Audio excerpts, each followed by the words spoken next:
अब आप देख रहे हैं 10 का दम। आपके साथ मैं हूं कंचन डोगरा और आइए सबसे पहले आपको बताते हैं यूपी लोक सेवा आयोग की पीसीएस की प्री एग्जाम आज हो रही है।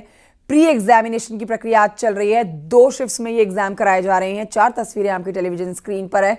यूपी के सभी 75 जिलों में ये परीक्षा हो रही है। आज पहली पाली की परीक्षा की बात कर ली जाए तो वो शुरू हो गई है सुबह 9:30 बजे से ही। अब इस परीक्षा के लिए यूपी के सभी 75 जिलों में 1000 से अधिक परीक्षा केंद्र बने हैं। 210 पद हैं जिनके लिए आज परीक्षा आयोजित की गई है। 6 लाख से अधिक अभ्यर्थी हैं जो कि यहां पर आवेदन देके आज परीक्षा देने पहुंचे हैं। परीक्षा को लेकर कड़े इंतजाम किए गए हैं सुरक्षा के, कहीं कोई गड़बड़ी ना हो इसके लिए खास चौकसी बरती जा रही है। लखनऊ में 59 केंद्र पर परीक्षा हो रही है। सबसे ज़्यादा केंद्र लखनऊ राजधानी में ही है। आगरा में भी देखिए 39 परीक्षा केंद्रों पर परीक्षा हो रही है। सीतापुर में 11 परीक्षा केंद्रों पर परीक्षा हो रही है। अमरोहा में 15 परीक्षा केंद्रों पर पीसीएस की प्री परीक्षा हो रही है।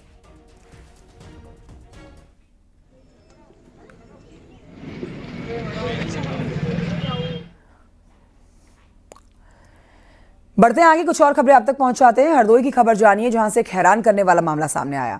एक दरोगा पर 2 साल पहले मरने वाले शख्स के बयान को दर्ज करने का आरोप लगा। मृतक की पत्नी का यह दावा है कि उसके पति की 2 साल पहले ही मौत हो चुकी है। मुख्यमंत्री पोर्टल पर दरोगा के फर्जी बयान दर्ज करने और नोटिस देने पर कार्रवाई की मांग की गई है। यह मामला हरदोई के गौसिंहपुर गांव का है जहां पर एक महिला का यह दावा है।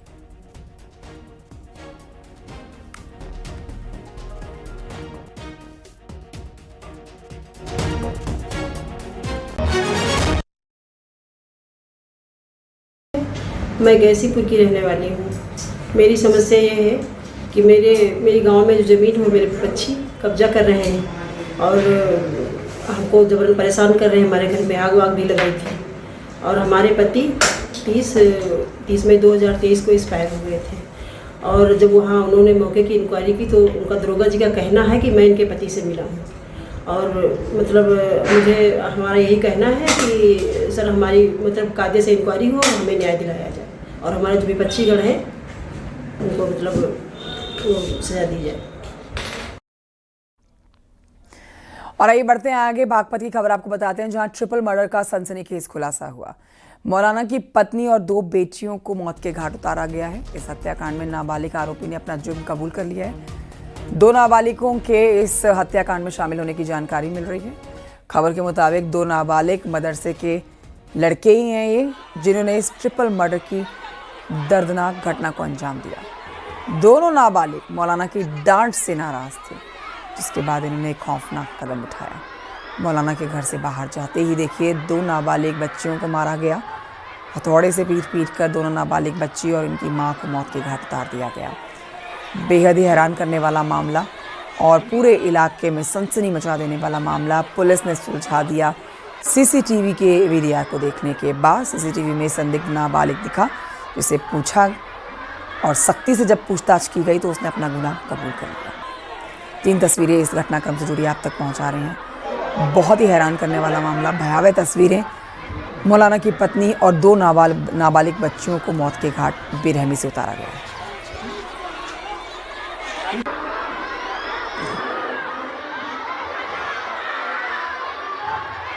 और आज जब मुफ्ती किसी काम से बाहर गए हुए थे और उनका परिवार अपने कमरे में सो रहा था दोपहर 1 बजे के आसपास, तब इन्होंने इस घटना को अंजाम दिया और अंजाम देने के बाद वहाँ से वो फरार हो गए। बड़े ही कम अवधि में पूरी बागपत पुलिस की टीम, एसओजी सर्विलांस और तमाम 6 थानों की टीम ने इस पूरी घटना को वर्कआउट किया है और दोनों बाल अपचारियों को अपनी कस्टडी में लिया है। थाना दोगट पर वादी की तहरीर पर अभियोग पंजीकृत करके आवश्यक विधिक कार्रवाई की जा रही है। राजधानी लखनऊ से खबर है जहां पर डांडिया कार्यक्रम के दौरान 2 पक्षों में जमकर मारपीट होगी। मारपीट का वीडियो भी सोशल मीडिया पर वायरल हुआ। ये पूरा मामला ठाकुरगंज के देवलोक लॉन का बताया जा रहा है। 2 पक्षों के बीच की ये मारपीट देखिए किस तरह से रिकॉर्ड की गई है। ये वीडियो सोशल मीडिया पर भी वायरल है।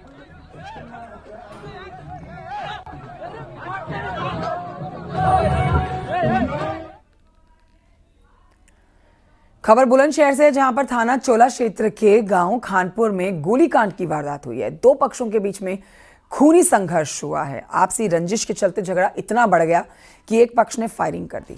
गोली लगने से एक युवक की मौके पर ही मौत हो गई है, साथ ही उसका गंभीर रूप से घायल हुआ है। सूचना मिलने पर पुलिस फोर्स मौके पर पहुंची है और फॉरेंसिक टीम ने भी मौका वारदात पर पहुंचकर सबूत जुटाए हैं। घायलों को अस्पताल में भर्ती कराया गया है, शव को पोस्टमार्टम के लिए भेजा गया है, आगे की जांच की जा रही है। ककोड़ थाना क्षेत्र में पड़ेगा।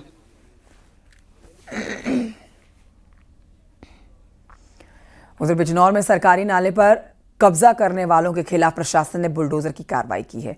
यहां पर प्लाईवुड फैक्ट्री के मालिक तालिब और खालिद ने सरकारी नाले पर कब्जा कर लिया था। प्रशासन ने बिजनौर सदर के गंज रोड को कब्जा मुक्त कराया।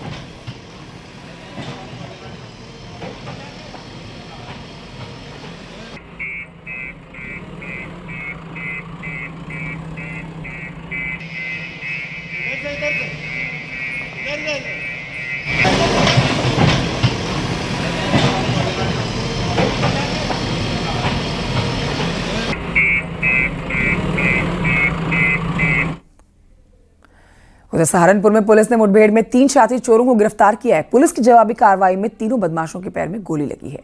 पुलिस ने चेकिंग के दौरान इन तीनों को रोकने का इशारा किया, लेकिन रोकने के बजाय ये तीनों भागने की कोशिश करे। तीनों का एनकाउंटर हुआ है, तीनों के पैर में गोली लगी है। पुलिस ने इनके पास से तमंचा कारतूस भी बरामद कर लिया है। तीनों को जेल में डाला गया है।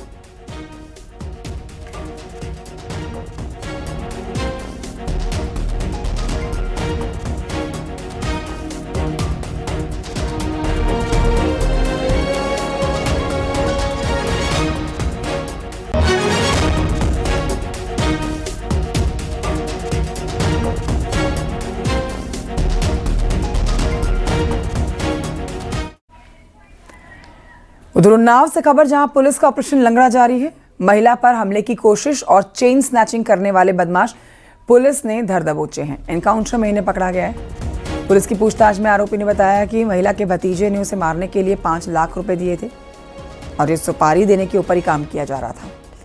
घर में महिला की हत्या करने के इरादे से ये घुसे थे, लेकिन प्लानिंग में नाकाम होते देख सिर्फ चेन स्नैचिंग करके फरार हो गए।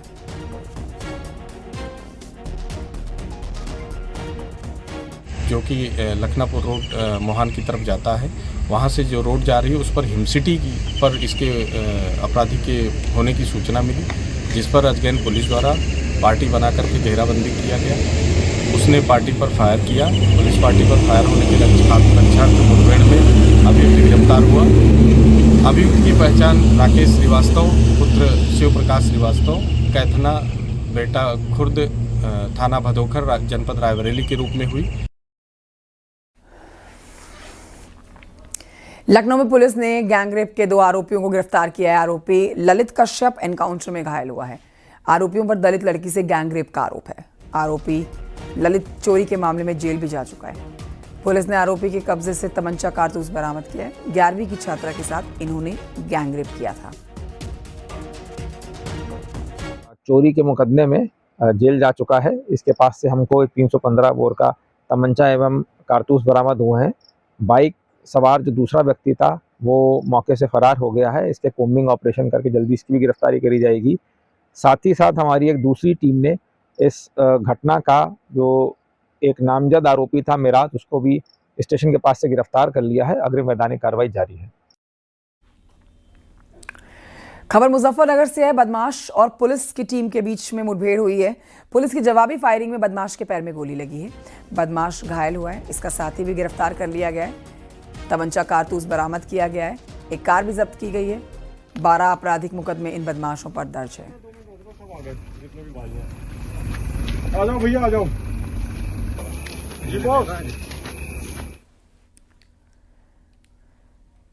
गाजियाबाद में पुलिस ने योगेश हत्याकांड के 2 आरोपियों को गिरफ्तार किया। आरोपी पत्नी और उसके प्रेमी को पुलिस ने गिरफ्तार कर लिया है। खबर के मुताबिक आरोपी पत्नी अपने प्रेमी के साथ रहना चाहती थी, लेकिन पति योगेश तलाक देने से मना कर रहा था। इसी के बाद देखिए, प्रेमी ने अपने आशिक के साथ मिलकर इस हत्याकांड को अंजाम दिया। जंगल में बहाने से बुलाकर हत्याकांड को अंजाम देकर जंगल में शव फेंककर दोनों फरार हो गए, लेकिन दोनों को पुलिस ने धर दबोचा।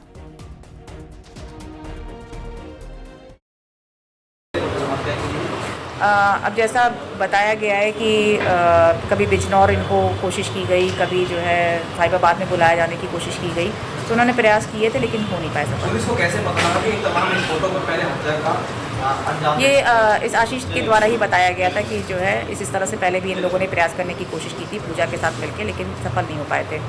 सतपाल जो है मेन एक्यूज्ड है इस केस में, वो फरार है, उस तक पुलिस का कब तक पहुंच पाएगी और क्या कुछ निकल कर आया है? इसके लिए टीम सीडीआर में क्या कुछ खुलासे हुए हैं, क्या कुछ होने वाले हैं?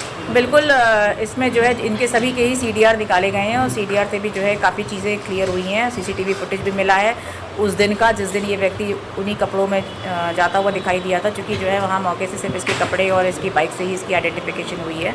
तो सीसीटीवी फुटेज से ही क्लियर हो गया कि ये व्यक्ति वहाँ गया था और ये लोग भी उनके साथ में थे।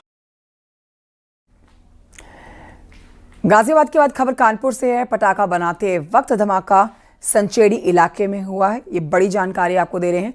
शुक्रवार की शाम को हुआ ये धमाका, जिसके बाद देखिए 2 लोग गंभीर रूप से घायल हुए हैं, ये भी जानकारी मिल रही है। अस्पताल में भर्ती घटनास्थल से पटाखों का विस्फोटक मिला है और जो लोग भर्ती करवाए गए हैं वो पुलिस की जांच की टीम और डॉक्टर्स की टीम की निगरानी में है। अमित गंजू से लेंगे इस पर जानकारी। अमित गंजू, ये खबर बताएं। कंचन जी, मैं आपको बताना चाहूंगा, बुधवार की शाम को कानपुर के वेस्टर्न रोड में धमाका हुआ था, जिसमें पहले का स्कूटी में हुआ, फिर का दुकानदार के यहाँ हुआ। मगर जांच बढ़ती गई, इसमें एटीएस की टीम एंगेज हुई, एनआईए की टीम एंगेज हुई, लेकिन मगर बाद में क्लियर आउट हुआ कि पटाखे का कानपुर में कमिश्नर लाल ने 10 से ज्यादा टीमें बनाई और उसके बाद ताबड़तोड़ छापेमारी अभी भी जारी है। इनमें 1500 किलो से ज्यादा अवैध भंडारण जिन्होंने किया उस पटाखे को जब्त किया गया है। लाखों कीमत बताया जा रहा है। 23 से ज्यादा दुकानें सील गई है, 4 गोदाम सील किए गए। इन सब के बीच सचेंडी में शुक्रवार को एक घटना होती है जिसको पुलिस रोकी रही और लोगों तक ये बताया कि सिलेंडर के रिसाव से हुआ है, जबकि जिस घर की बात की जा रही है वो सचेंडी के कब्रिस्तान के पास ट्यूबवेल से कुछ दूरी पर महज 3 धमाके की बात सामने आ रही है। ये धमाके तेज थे, आवाज इतनी तेज थी कि ग्रामीण आचरणों के लोगों को लगा कि कहीं कोई सिलेंडर फटा है और पुलिस ने भी इसकी पुष्टि कर दी कि सिलेंडर फटा है।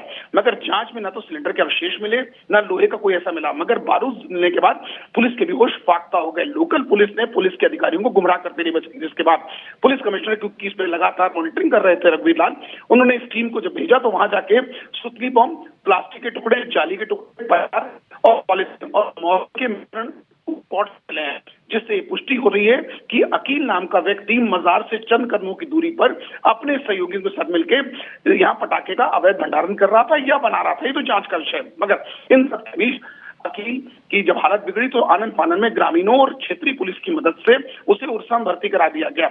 अब उसके साथ के एक सहयोगी और उसके स्वस्थ होने का इंतजार किया जा रहा है ताकि वास्तविकता प्रकाश में आए। बहुत बहुत शुक्रिया अमित गंजू जी।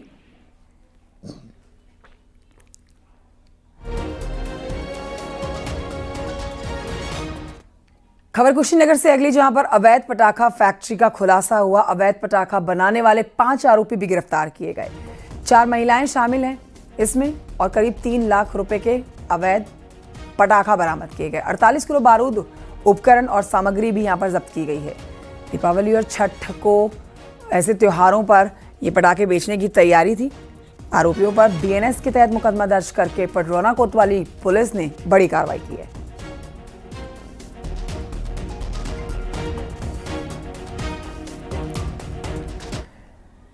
सूबे में जगह जगह अवैध पटाखों पर सख्त कार्रवाई हो रही है। हम आपको दिखाते हैं आपके टेलीविजन स्क्रीन पर ये 2 तस्वीरें।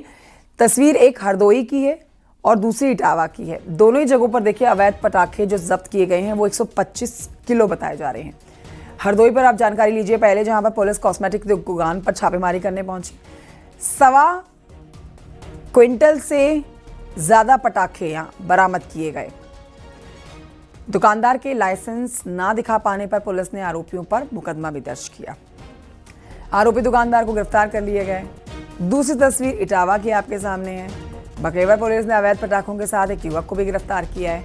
इसके पास से करीब 1.5 लाख की कीमत के अवैध पटाखे जब्त किए गए हैं।